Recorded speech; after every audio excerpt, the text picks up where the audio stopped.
Auzubillahiminash-shaytanir-rajim. Bismillahir-rahmanir-rahim. Assalamu alaikum student. Welcome to Physics Grade 9. This is the book of the Khyber Pakhtunkhwa textbook board Peshawar. We are explaining the chapter number 4, the turning effect of the forces, and our today's topic is center of mass. Coming towards the definition of the center of mass, a center of mass is a point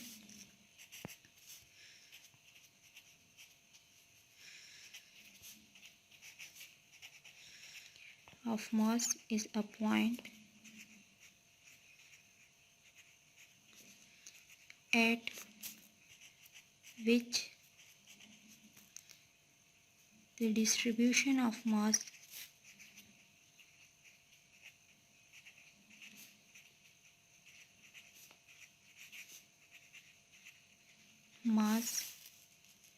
is equal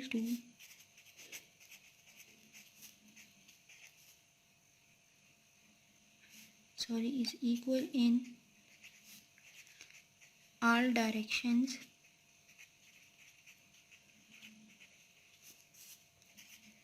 and does not depend upon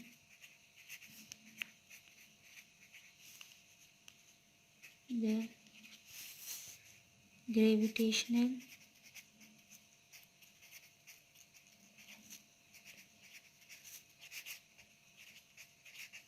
field. एक ऐसा point जहाँ पर हमारे पास मास की distribution, अगर हम मास को divide कर लें इक्वल पार्ट्स में किसी भी डायरेक्शन से, और उसी एक पॉइंट पर हमारे पास सेंटर आ रहा हो, तो उसको हम क्या कहते हैं? उसको हम सेंटर ऑफ मास कहते हैं। और सेंटर ऑफ मास हमारे पास ग्रेविटेशनल फील्ड पे डिपेंड नहीं करता। मीन्स कि फॉर एग्ज़ाम्पल अगर हम ज़मीन से नज़दीक हैं या हम ज़मीन से दूर चले जाते हैं, एल्टीट्यूड पर चले जाते हैं, तो हमारे पास सेंटर ऑफ मास जो है वो चेंज होगा नहीं, क्योंकि वो हमारे पास ग्रेविटेशनल फील्ड पे डिपेंड नहीं करता। हमें पता है कि कोई भी ऑब्जेक्ट जो है हमारे पास large number of small particle से मिलकर बना होता है। Each particle possesses definite mass, हर एक पार्टिकल का अपना अपना मास होता है, और वही मासेस हमारे पास कंबाइन होकर क्या देते हैं? हमें whole mass of the object देते हैं। इस वजह से उसको हम क्या कहते हैं? उसको हम सेंटर ऑफ द मास कहते हैं। और अगर उन्हीं मास को हम इक्वली डिस्ट्रीब्यूट कर दें एट द पॉइंट के जहाँ पर हमारे पास whole mass of the object is appearing to act, that point is called the centre of mass. Book में देख लेते हैं इसको। Topic is centre of mass, page number is 108. An extended rigid body is made up of the large number of the small interconnected particles. अभी मैंने आपको बताया कि कोई भी ऑब्जेक्ट जो हमारे पास होता है वो हमारे पास स्मॉल पार्टिकल से मिलकर बना होता है, और उन तमाम पार्टिकल्स का हर एक का पार्टिकल का अपना अपना मास होता है। The mass of all particles together make the mass of the body. और वही पार्टिकल जब मिलकर कंबाइन हो जाते हैं तो हमारे पास क्या बनते हैं? मास ऑफ द बॉडी बनते हैं। The centre of the mass of a body is the point which mass is equally distributed in all direction. कि अगर हम किसी भी डायरेक्शन से उसके को स्टडी कर ले तो वही एक पॉइंट जो हमारे पास आ रहा है वो हमारे पास सेंटर को रिप्रेजेंट करता है, और उसी से हमारे पास whole mass of the object is appearing to act, that point is known as the centre of the mass. In force diagram, we have seen that extended object, that is an object that has size, forces can be shown by reducing object to a dot as its center, and this center is most suitable location for the point is the center of the mass. In our previous lecture हमने force diagram में पढ़ा था कि for example हमारे पास ये एक table है और इस टेबल पर हमारे पास एक बुक पड़ी हुई है। अगर हम इस बुक को जो है ना रिड्यूस कर ले टू अ पॉइंट, तो हमारे पास फोर्स डायग्राम की रिप्रेजेंटेशन जो है वो आसानी से हो जाती है। तो यही पॉइंट हमारे पास क्या कहलाता है? This point is called the centre of the mass. Observation indicate that even if an object rotates or several parts of a system of object moves relative to one another, कि अगर हम एक object को rotate कर ले या उसके बहुत सारे हिस्से जो है एक दूसरे की निस्बत हरकत करना शुरू कर दे, there is one point that move in the same path that particles would move if subjected to same net force. अगर हम उस ऑब्जेक्ट पर एक जैसा फोर्स अप्लाई कर ले किसी भी एंगल से, किसी भी पॉइंट से, तो वो उन तमाम पार्टिकल्स में, उन तमाम पॉइंट्स में हमारे पास एक ऐसा पॉइंट होगा जो हर जगह पर एक जैसे ही हरकत कर रहा होगा, एक जैसे ही मूवमेंट कर रहा होगा। This point is called the centre of the mass, और उसी पॉइंट को हम क्या कहते हैं, उसको हम सेंटर ऑफ मास कहते हैं, and is abbreviated as CM। CM means centre of mass. The general motion of an object extended or system of the object can be considered as the sum of the translational motion of the center of mass plus rotational, vibrational or other types of the motion about the CM। कि अगर हमारे पास एक object motion कर रहा है तो वो हमारे पास ट्रांसलेशनल भी हो सकता है, रोटेशनल भी हो सकता है, या वाइब्रेशनल भी हो सकता है, या इसके अलावा हमारे पास दूसरे type of the centre of the मास को स्टडी करने के लिए भी हमारे पास डिफरेंट मोशन हो सकते हैं। For example, motion of the baseball bat as an example, consider the motion of the centre of the baseball bat thrown in the figure 4.8। ये देख रहे कि इसको थ्रो किया गया है एक डायरेक्शन में, तो ये पॉइंट जो आपको ब्लैक डॉट नज़र आ रहा है ये हर जगह पर सेम आ रहा है। The centre of the mass follows A parabolic path even if the baseball rotate. अगर हम इसको रोटेट कर ले तो ये हमारे पास पैराबोलिक पाथ इख्तियार कर रहा है, लेकिन फिर भी यहाँ पर हमारे पास जो पॉइंट है ब्लैक पॉइंट वो हर जगह पर सेम ही आ रहा है, as shown in the figure 4.8b। other point in the rotating baseball follow more complicated path। अब दूसरे पाथ जो है, अगर हम यहाँ पर कोई पाथ ले लेते हैं तो वो हमारे पास यहाँ पर आएगा, फिर यहाँ पर आएगा, फिर यहाँ पर, फिर यहाँ पर, फिर यहाँ, फिर यहाँ, तो ये हमारे पास कॉम्प्लिकेटेड पार्ट बन रहा है। अगर हम इन डॉट्स को ज्वाइन कर ले तो ये हमारे पास मोर कॉम्प्लिकेटेड पार्ट बन रहा है, मीन्स कि पैराबोलिक के अलावा सम थिंग एल्स पार्ट बन रहा है हमारे पास। ठीक है, तो वो वाला पॉइंट जहाँ पर जो हमारे पास हर एक मोशन में, चाहे वो ट्रांसलेशनल हो, रोटेशनल हो, वाइब्रेशनल हो, वो हर जगह पर हमारे पास एक जैसा ही आ रहा हो, उस पॉइंट को हम क्या कहते हैं, उसको हम सेंटर ऑफ मास कहते हैं। The centre of the mass is the point at which we can imagine all mass of the object to be concentrated. Centre of mass हमारे पास वो वाला पॉइंट है जिसमें हम इसको तस्वुर करते हैं कि उस जगह पर हमारे पास whole mass of the object is appearing to act. Thus, the center of the mass is also the point at which we can imagine the force of gravity acting on the entire object to be acting। तो हम centre of मास को ऐसा point भी consider कर सकते हैं जहाँ पर हमारे पास फोर्स ऑफ ग्रेविटी भी उसी पॉइंट पर एक्ट कर रही होगी। If we can imagine all the masses to be concentrated at this point when calculating the force due to the gravity.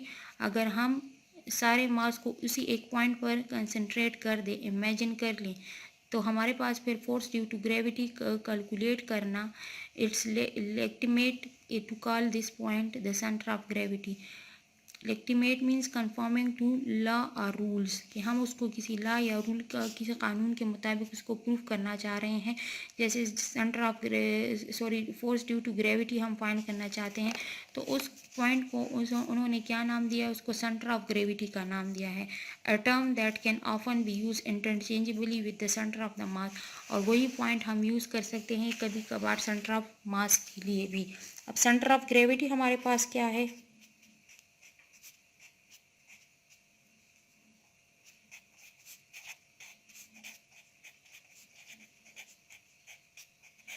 अब अगर फॉर एग्ज़ाम्पल यहाँ पर आप देख रहे हैं कि एग्ज़ाम्पल के यहाँ पर हमारे पास 1 मीटर रॉड है, ठीक है। अब इस मीटर रॉड का हमारे पास जो सेंटर ऑफ मास होगा वो क्या होगा, तो फॉर एग्ज़ाम्पल ये 1 और ये 2 और ये 3, ये 2 हमारे पास आए, तो इसका सेंटर ऑफ मास हमारे पास क्या होगा कि 3 है, तो वह यहाँ पर हमारे पास जो इसका मिड पॉइंट आ रहा है वो हमारे पास क्या कहलाएगा, वो हमारे पास इसका सेंटर ऑफ मास पॉइंट कहलाएगा, कि यहाँ पर इसका whole mass is appearing to act. ठीक है, अब सेंटर ऑफ ग्रेविटी हमारे पास क्या है, is the point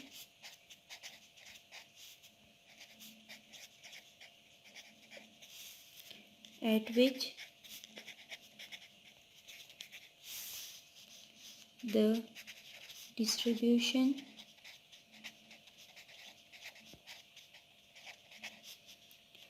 of weight is equal in all direction and depend upon gravitational field.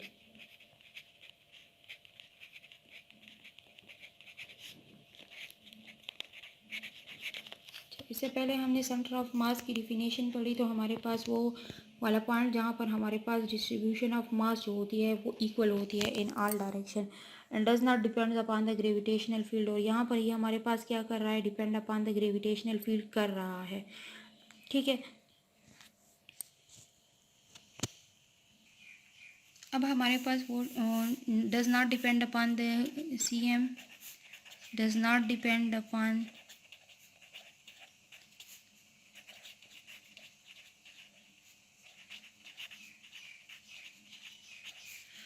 Gravitational force GF, हमारे पास ग्रेविटेशनल फोर्स हो गया। और CG हमारे पास क्या है, डज डिपेंड अपॉन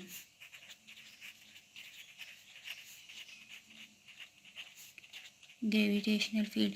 अब यहाँ पर हमारे पास क्या था, यहाँ पर हमारे पास मास था और यहाँ पर हमारे पास क्या है, यहाँ पर हमारे पास वेट है। इन अवर प्रीवियस लेक्चर हमने पढ़ा था कि mass is a constant quantity.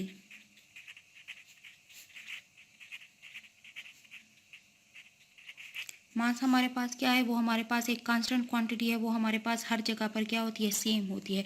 इसी वजह से वो हमारे पास ग्रेविटेशनल फील्ड पर डिपेंड नहीं करती। जबकि वेट हमारे पास क्या है, weight is a variable quantity, that's why it depends upon the GF, क्योंकि वो हमारे पास क्या करती है, वेट हमारे पास ग्रेविटेशनल फील्ड के साथ साथ हमारे पास क्या होता है, चेंज होता है। अगर हम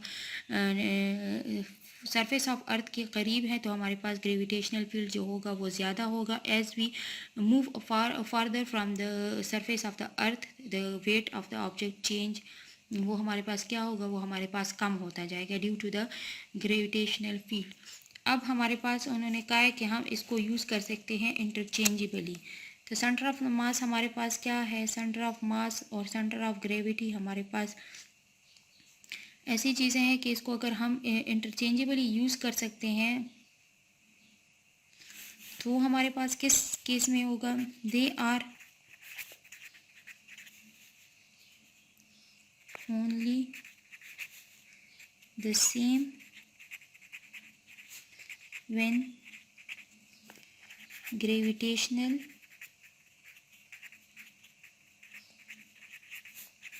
field is uniform across the object। अगर हमारे पास ग्रेविटेशनल फील्ड जो है वो एक जैसी होगी इन द होल ऑब्जेक्ट, तो हमारे पास फिर क्या होगा, हमारे पास centre of mass and centre of gravity दोनों जो हैं वो हमारे पास सेम होंगे। ठीक है, द ओनली केस जहाँ पर हमारे पास centre of mass and centre of gravity are same,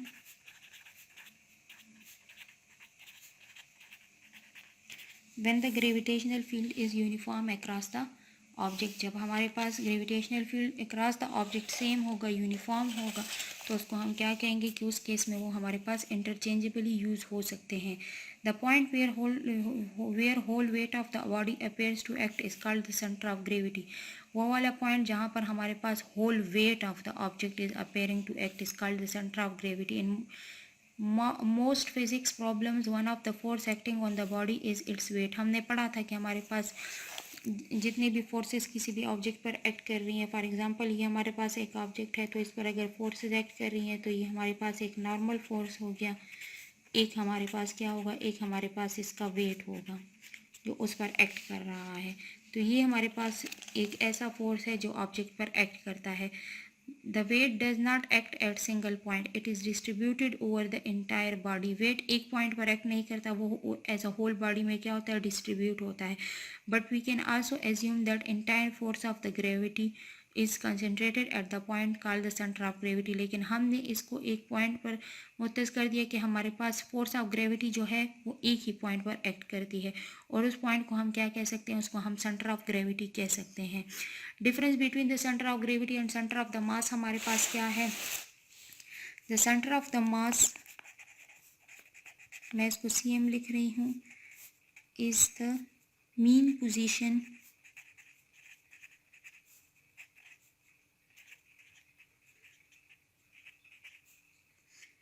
of mass in an object, then there's the center of gravity, which is the point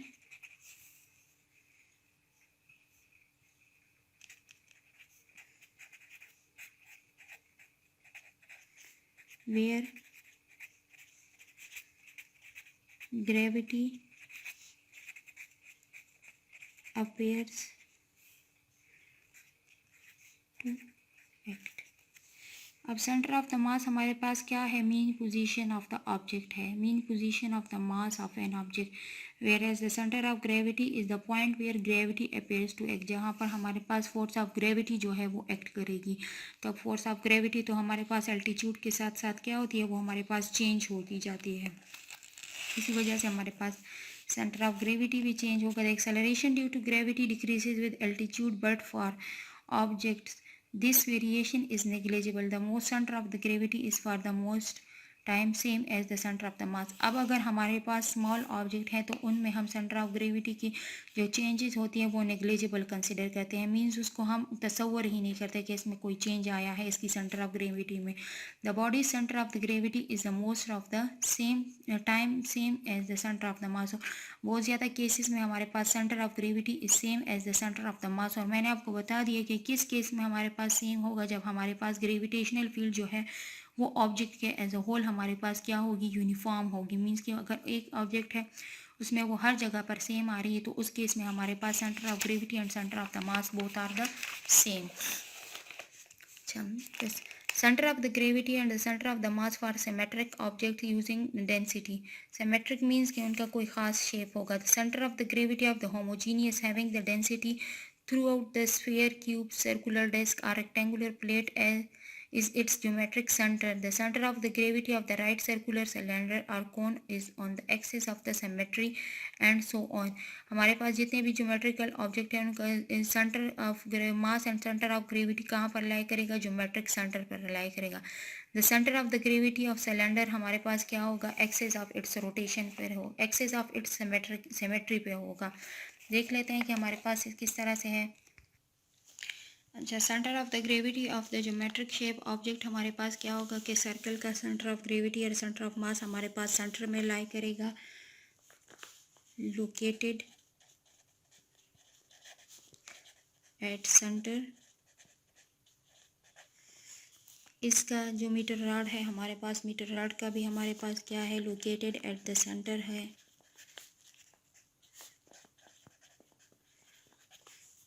इन दोनों का रेक्टेंगुलर शेप ऑब्जेक्ट और स्क्वायर शेप ऑब्जेक्ट का जो हमारे पास सेंटर ऑफ मास है वो हमारे पास क्या कहाँ पर होगा, the point at which its diagonal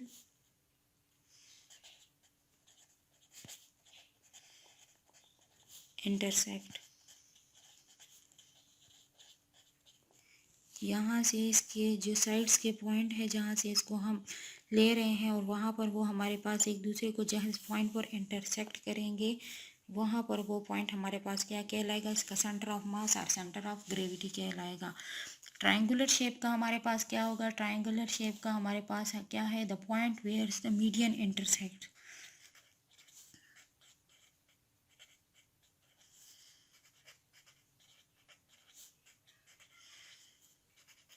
where the medians intersect। अगर हम इसको एक जगह से ले रहे हैं, यहाँ पर हम इसको यहाँ से इसका मीडियन ले रहे हैं, यहाँ से ले रहे हैं, यहाँ से ले रहे हैं, तो यहाँ पर हमारे पास क्या होगा, इसका जो मिड पॉइंट आ रहा है वो हमारे पास इसका सेंटर ऑफ द मास होगा। ये हमारे पास था रेगुलर शेप ऑब्जेक्ट के लिए। अब इर्रेगुलर शेप ऑब्जेक्ट के लिए हमारे पास क्या होगा, for irregular shape object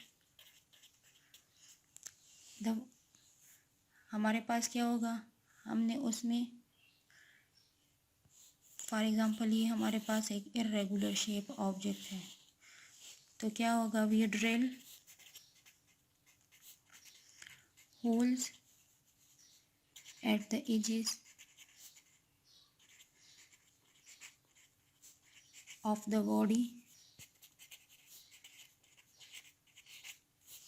then we suspend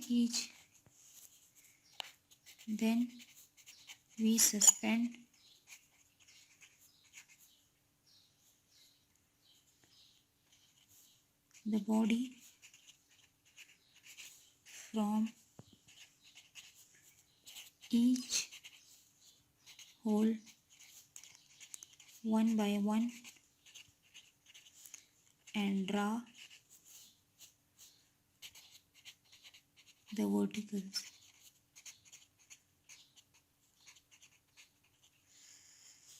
for example हमने यहाँ पर एक होल किया, यहाँ पर किया, यहाँ पर किया, यहाँ पर, यहाँ पर और यहाँ पर, ठीक है। अब बारी बारी हम उसको क्या कर रहे हैं, सस्पेंड कर रहे हैं। This is A, this is B, this is C, this is A dash, this is B dash and this is C dash, ठीक है। अब हम क्या करेंगे, बारी बारी इससे हम इसको सस्पेंड करेंगे। तो उसके लिए हम क्या करेंगे, उसके लिए हम वर्टिकल्स ड्रा करेंगे। तो वर्टिकल्स ड्रा करने के बाद हमारे पास आ जाएंगे पॉइंट्स। फिर उन पॉइंट को हम क्या करेंगे, जहाँ पर ये पॉइंट्स हमारे पास एक दूसरे के साथ इंटरसेक्ट होंगे और वहाँ पर उनका मिड पॉइंट जो आएगा उसको हम क्या कहेंगे, उसको हम सेंटर ऑफ मास और centre of gravity of the irregular shape object कहेंगे। In book page number 110, the center of gravity and center of the mass of irregular object. As the center of the mass of uniform modern rod is at its midpoint, वो तो हमने पढ़ लिया है कि जहाँ पर हमारे पास यूनिफॉर्म मॉडर्न रॉड आएगा उसका सेंटर ऑफ मास और centre of gravity mid point होगा। But where the massive metal is attached to a light wooden rod, center of the mass and center of gravity is non-uniform and we can find it by hanging this object from the various location. तो अगर हम इसको various location से hang कर लेंगे तो हमें पता चल जाएगा कि इसका सेंटर ऑफ मास और सेंटर ऑफ ग्रेविटी कहाँ पर है।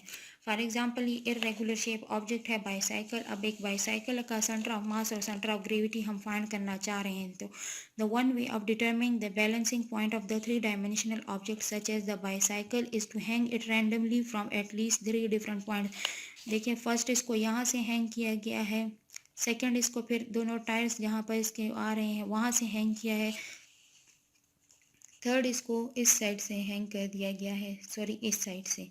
तो हमारे पास अब ये तीनों जहाँ पर हैंग हुए हैं लेकिन तीनों में हमारे पास जो इंटरसेक्शन का पॉइंट आ रहा है वो हमारे पास जहाँ पर वो एक दूसरे को मीट करेंगे, जो पॉइंट ऑफ इंटरसेक्शन है, तो उसको हम क्या कहेंगे, उसको हम centre of the mass of the irregular shape object कहेंगे। The centre of the mass और centre of gravity may not lie inside the mass. Sometimes the center of mass and center of gravity lie outside the distribution of the mass. For example, banana has in a figure 4.11 has the center of gravity outside the mass distribution. अब चूंकि ये हमारे पास जो है वो टेढ़ा है तो इस वजह से हमारे पास क्या होगा, सेंटर ऑफ मास इसका आउटसाइड द बॉडी लाए होगा।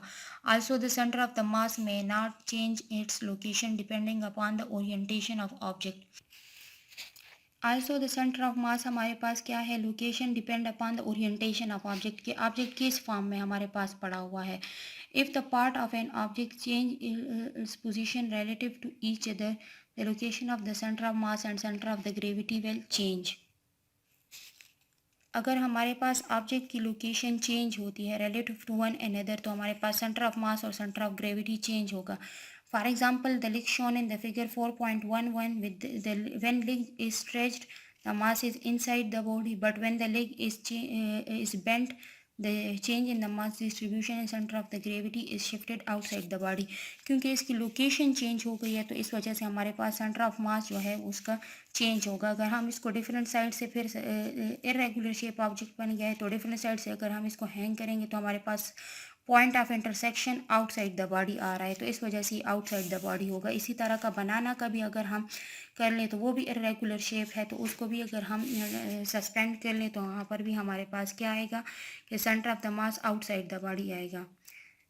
सीखने और जानने को वीडियो को बार बार रिप्ले कीजिएगा और सीखने और पढ़ने का अमल जारी रखिएगा। Thank you so much. अल्लाह हाफिज़।